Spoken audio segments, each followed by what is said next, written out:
जिंदगी में अगर 5 मिनट के लिए भी कोई शिक्षक बन जाए तो आपका जिंदगी बदल सकता है। इसका समूचा एग्जाम्पल वाल्मीकि से सीखने को मिलता है। वाल्मीकि जो एक रत्नाकर डाकू से एक महर्षि बनने की जो सफर तय किया, उसके पीछे एक बहुत बड़ा राज छुपा है, जो कि मैं आज शिक्षक दिवस के दिन मैं इस भेद को खोलने जा रहा हूं। क्योंकि जैसा कि आप जानते हैं कि महर्षि वाल्मीकि महर्षि कश्यप के 9वें पुत्र थे। तो महर्षि कश्यप के 9वें पुत्र को बचपन में एक भील नामक प्रजाति के लोग ने उसे चुरा लिया। चुराने के पश्चात कुछ दिन तक उनका जिंदगी जंगल में बीता। इस दौरान वे एक रत्नाकर डाकू के तौर पे जाने गए। अधिकांशतः उस जंगल से गुजरने वाले जितने भी लोग थे उसको वे लूट लिया करते थे। लेकिन जैसा कि आप जानते हैं कि जब कोई खास इंसान अपने जिंदगी में कुछ गलत करता है तो ऊपर वाला उसे रास्ता दिखलाने के लिए एक शिक्षक के तौर पे उसे भेजते हैं। तो नारद जो थे वो नारद को के रूप में एक शिक्षक को जब उनके पास भेजते हैं तो उसे भी रत्नाकर डाकू उसे ये सोच के लूटता है कि ये भी जो है बहुत बड़ा पैसा वाला है। क्योंकि शिक्षक का मेन मोटिव यही होता है कि जब कोई भटक जाता है अपने रास्तों से तो उसे रास्ता दिखलाना, मार्गदर्शन करना। तो नारद ने उनसे बोला कि क्या तुम जो कर रहे हो सही कर रहे हो? रत्नाकर डाकू कहता है कि एकदम सही है। तो बोलता है कि अच्छा तुम ये बताओ कि जो तुम गलत कर रहे हो क्या तुम्हें इसका पाप नहीं होगा? तो बोलता है कि नहीं, जो मैं चोरी करके ले जाता हूं वो घर के सारे लोग यूज करते हैं, तो सब कोई इस पाप के भागीदारी होंगे। तो नारद बोलते हैं कि जाओ सबसे पहले घर में पूछ के आओ, मैं अपने सारे आभूषण तुम्हें दे देता हूं और उनसे पूछ के बोलो कि क्या वे सभी इस पाप के भागीदारी बनेंगे। रत्नाकर डाकू जाता है और पूछता है कि क्या ये पाप का भागीदारी बनेगा, लेकिन किसी उनके घर जनों ने स्वीकार करने से मना कर दिया। तत्पश्चात ऐसा स्थिति आया कि रत्नाकर डाकू का दिमाग खुल गया। उसे समझ में आ गया कि वो जो काम कर रहा था वो बहुत ही गलत काम कर रहा था, क्योंकि उसके खून में ऑलरेडी एक महर्षि का खून व्याप्त था। तो इसके चलते वो तो एक लाजमी चीज है। इसलिए यहाँ पे आपको ये शिक्षा मिलती है कि किस प्रकार एक डाकू अपना जिंदगी बदल के कैसे एक महा ऋषि, आप जैसा कि जानते हो कि वाल्मीकि ने ही रामायण की सारी पटकथा लिखी। इतना बड़ा रामायण कांड लिख देने वाला साधारण इंसान नहीं होता है। आज के डेट में हमने देखा बहुत बड़ी इंस्टीट्यूशन चल रही है, रामायण महाभारत जैसे बुक कहां पे पाए जा रहे हैं? क्या लोग उतने ब्रॉड है जो ऐसे ऐसे ग्रंथ को लिख पाए? अब नहीं पॉसिबल है। लेकिन कैसे एक डाकू इंसान अपने जिंदगी को बदल के इतना बड़ा ग्रंथ को का रचयिता बन गया? तो मात्र 15 मिनट में ही कोई शिक्षक आपकी जिंदगी को बदल सकता है, बशर्ते आप उसके प्रति अपना समर्पण भावना को दिखाना बहुत जरूरी होता है। जब आप भटक जाते हो तो सर्वप्रथम शिक्षक ही आपका रास्ता प्रदर्शन करता है, आपका मार्ग प्रदर्शक होता है। इसलिए शिक्षक के प्रति हमेशा अपने को जो है पोलाइटली, जब हम जिंदगी में भटक जाते हैं, हमें जहां जाना होता है वहां तक हम नहीं पहुंच पाते, तो हमें सही मार्गदर्शन करने वाला गुरु ही होता है। गुरु हमेशा हमें अलर्ट करता है कि ये रास्ता सही है, ये रास्ता गलत है। जो इंसान अपने गुरुओं को हमेशा अनुसरण करता है वो हमेशा अपने लक्ष्य की प्राप्ति करता है। हम आए दिन अपने जिंदगी में बहुत ऐसा देखा कि हम करना कुछ और चाहते हैं और कुछ हो जाता है। गुरु वो इंसान होता है जो आपको आपके मंजिल तक पहुंचाता है। हमने बहुत बार देखा कि बहुत स्टूडेंट्स यूपीएससी की तैयारी करते हैं, बहुत स्टूडेंट्स ऐसे हैं जो कि इंजीनियरिंग की तैयारी करते हैं, नीट का तैयारी करते हैं।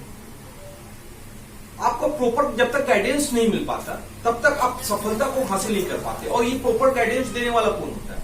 हालांकि अभी तो प्रॉपर गाइडेंस देने वाला हमारा मोबाइल जो अवेलेबल है वो तो है ही, लेकिन अगर उस मोबाइल में विराजमान टीचर अगर आपको गाइडेंस, प्रॉपर गाइडेंस न दे तो क्या आप अपनी सफलता को हासिल कर पाएंगे?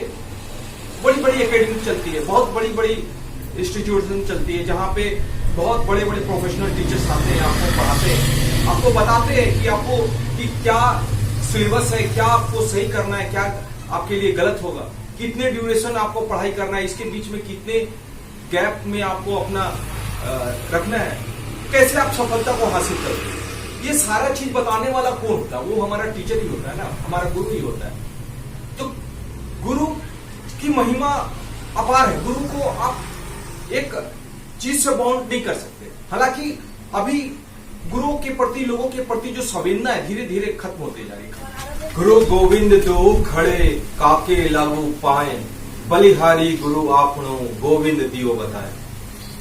कबीरदास का ये दोहा हमारे जीवन में ये सिखलाता है कि अगर गुरु और गोविंद दोनों सामने खड़े हो तो हमें सर्वप्रथम किसे प्रणाम करना है।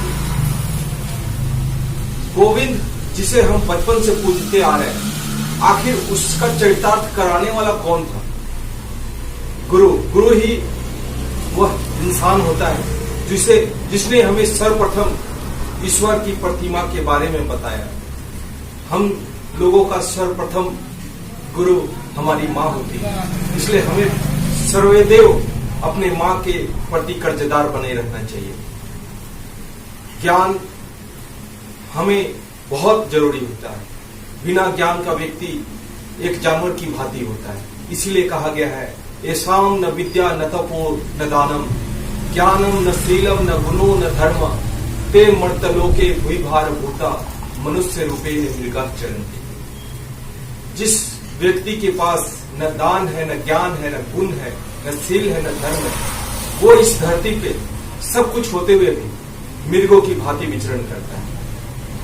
अंततो गत्वा मैं ईश्वर और गुरु को लेकर जो दो वचन बोलने वाला हूं, उसमें से ये काफी महत्वपूर्ण है। गुरु ब्रह्मा गुरु विष्णु गुरुदेव महेश्वरा, गुरु साक्षात पर ब्रह्मा, तस्मै श्री गुरुवे नमः। गुरु सभी से महान होता है। हमें चाहिए कि अपने गुरु को हमेशा रिस्पेक्ट दें। We should always respect to our seniors, our teachers. खासकर जो न्यू जनरेशन वाले स्टूडेंट्स हैं, वो बहुत कम ही समझ पाते हैं कि टीचर का क्या वैल्यू होता है।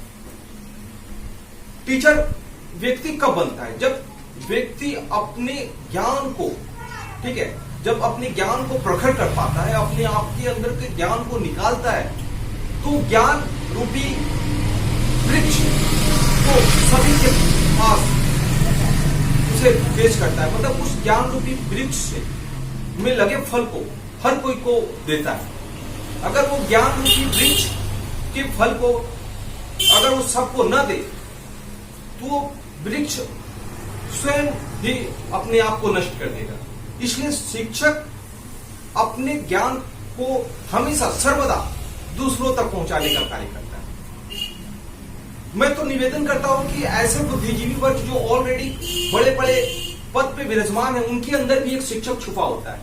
कृपया करके उन लोगों को भी कम से कम 2 घंटा से 4 घंटा जो है वो प्रतिदिन निकाल कर अपने स्टूडेंट्स, कहीं भी छोटा सा एक पेड़ के नीचे ही क्यों ना हो, आप गरीब लोगों के बीच में जाकर शिक्षा दान करो। शिक्षा दान बहुत बड़ा दान होता है। शिक्षा रूपी वृक्ष हर समय आपको कहीं ना कहीं मिल जाएगा। हालांकि बहुत बार मैंने देखा है कि बहुत सारे लोग इस चीज को लेकर काफी सेंसिटिव होते हैं। बहुत सारे बड़े बड़े पोस्ट में विद्वान लोग ने देखा कि जो है करने नहीं पाते, उन तक अपने ज्ञान को प्रसार करना हमारा प्रथम मोटिव होना चाहिए, लक्ष्य होना चाहिए। इसके अलावा आप पैरेलली अपना काम करते रहे। जो आपका काम है वो आप काम भी न छोड़े, पैरेलली आप 2 से 4 घंटा अपनी जिंदगी से निकाल के उन गरीब बच्चों के लिए दीजिए जो शिक्षा के अभाव में अपने लक्ष्य को हासिल नहीं कर पाते। वो प्रतिभावान भी होते हैं तो भी अपनी शिक्षा को हासिल नहीं कर पाते हैं। कारण यही होता है कि उनके अंदर जो गरीबी होती है, उनके घर में जो गरीबी होती है, उन्हें वो हासिल करने में तक नहीं पहुंच पाते। आशा करता हूं कि आप इस चीज को लेकर सेंसिटिव होइएगा और अपने को समाज और देश के प्रति अपना कर्तव्य निभाइएगा। जय हिंद।